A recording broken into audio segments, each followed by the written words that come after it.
2021. The events of the last year have laid bare the vulnerability of society in both developing and developed nations. In January 2020, an outbreak of antibiotic-resistant cholera, fueled by typhoon flooding and storm surge, struck Bangkok. In May, Brazil's president ordered troops to fire on protesters trying to block a major development in the Amazon basin. A heat wave and inversion layer over Delhi led to tens of thousands of deaths. And then in November, a cyber attack managed to bring down a significant portion of the North American power grid. Cities were dark from Montreal to Washington, D.C., just as a massive winter storm barreled up the coast, ripping roofs from houses, flooding seaside communities, and leaving major highways impassable. As the storm was followed by a deep freeze, social media filled with images of people in stricken communities struggling to find shelter and food. The searing picture of a New Jersey mother weeping as she cradled the body of her child, dead of exposure, has become a symbol of that terrible time. And yet, in the weeks and months that followed, it has become clear that together this string of calamities was the wake-up call nations needed to recommit themselves to civil society. Amid an outpouring of support for impacted communities, not seen since the first days after 9/11, the world began to refocus its attention on the need for solidarity, cooperation, and attention to broader connectivity of our existence. As the global tide of generosity rises, political leaders across the world are considering a new message. Today's profit and prosperity are important, but not at the cost of the well-being of generations to come.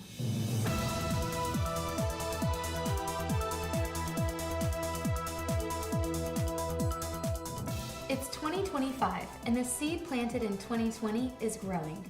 Recognizing that development in the Amazon needed to be halted, Brazil called a snap election and removed its pro-development president, and the international community stepped in to offer significant aid that offset the lost short-term profit.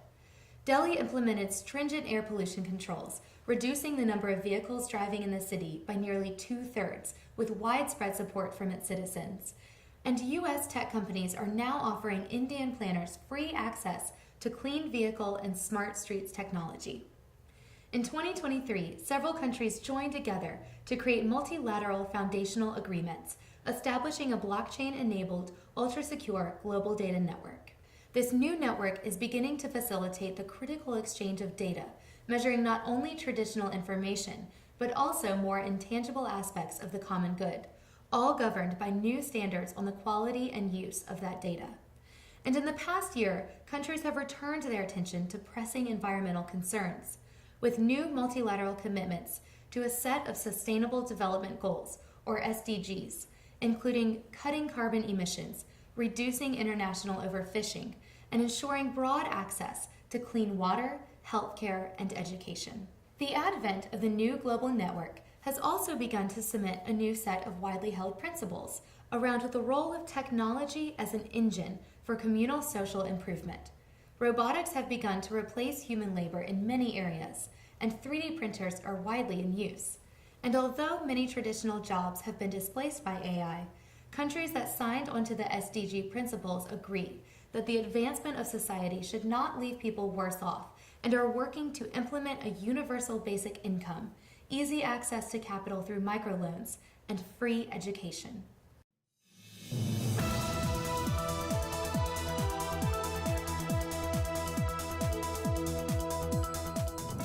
It's now 2030, and signs of progress are everywhere.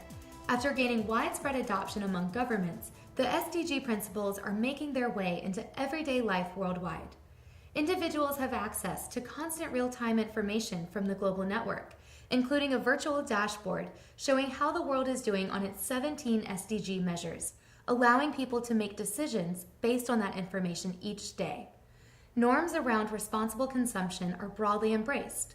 Homes alert owners to unacceptable levels of energy use, with fines for those who do not comply, and wasteful consumption is legally and socially discouraged. People also contribute resources to the betterment of current and future generations with mandatory monthly contributions to a global wellness account, ensuring that poorer nations are able to feed their people and remain in good health. Technology is being widely used to level the playing field for those living in remote and rural areas in Canada and around the world.